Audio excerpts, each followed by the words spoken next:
Brooksaw Antiques here. Today we have this 1919 Oliver No.9 antique typewriter. I'm going to show you how to use the functions and make sure they all work. This is probably one of the most unique typewriters that was mass produced of all time because it has the bat wing keys that downstrike and signature dark green, forest green color.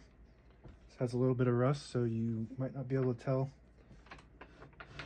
First, we're going to load the paper and adjust the paper guide, which is this little tab here, this little silver tab. You can move it like that to wherever you want to load the paper in.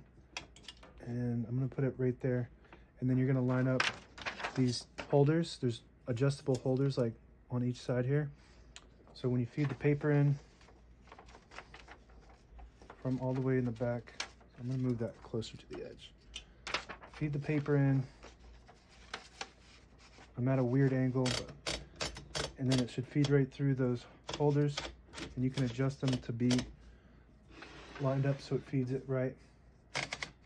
And that's good enough for now, just for this documentation here. Now we're going to set our margins. So the left margin is all the way on the edge right now, but if you want it closer to, like right now, I kind of want it closer to the middle. So I'm going to move the carriage like that. And this little rod here, you push it back or you push it forward. So when you want to set it closer to the middle, you go to wherever you are, like I want it right there, and I'm just going to push that rod in like that. And it clicks a couple times, and then now it's set where I want it. To pull it out again,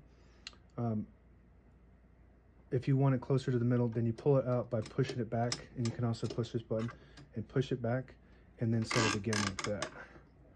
So it takes some practice to get used to, but once you get the hang of it, it's pretty cool. Very unique model. To adjust the right one, I'm going to do a close-up here.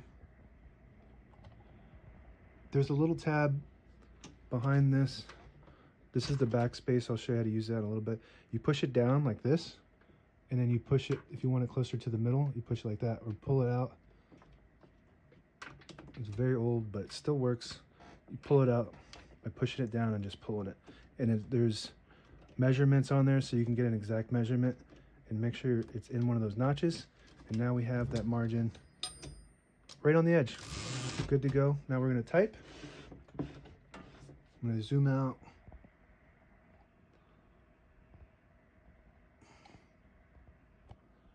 Right there.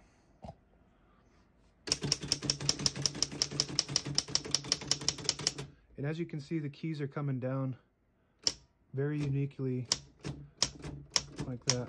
Very cool, very popular model.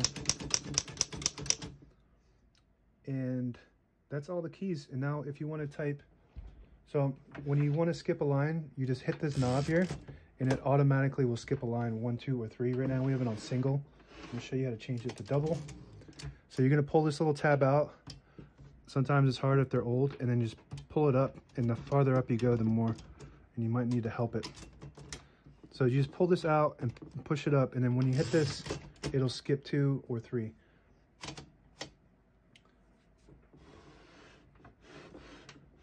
And if you want to type capital, there's a cap and a fig. So the caps will type the letters, the regular letters in capitals, and the figs will do the numbers and the symbols. It has a tab function, and the tabs are set almost like the margin on the right side is. Do a close-up here. Those little things right here are the tabs. These little things, and you just move them like that. See how I'm moving that one?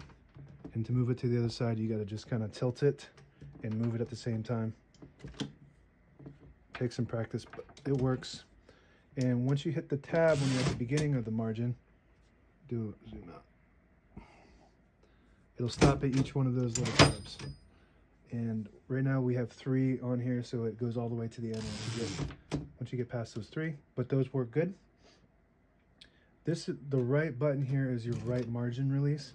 So you get to the end of the margin and you hit that, and it'll allow you to type past that margin instead of just getting stuck there on that spot. And the left will also do that. So if you want to get to the end, you hit the left margin and it'll allow you to go all the way to the end. And the right margin will allow you to take the carriage completely off. So you get to the end and you hit the right margin, and the whole carriage will come sliding all the way off if you let it. You don't really want to do that unless you're doing maintenance, because it's connected to the tension spring, and you'll have to readjust that if you do that. This also has a caps lock and a fig lock, so you just pull this little lever back when you have it, and it'll lock it just like that and just like that, which is pretty cool. And on both sides has the same concept. Works good. This is your backspace, so you just push that down like that on the right side there, and that works good.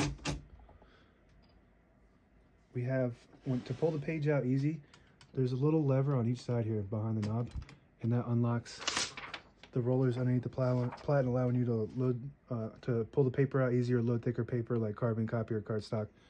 Make sure you flip that back or else it won't let you load the page correctly on the next one. This is your carriage release.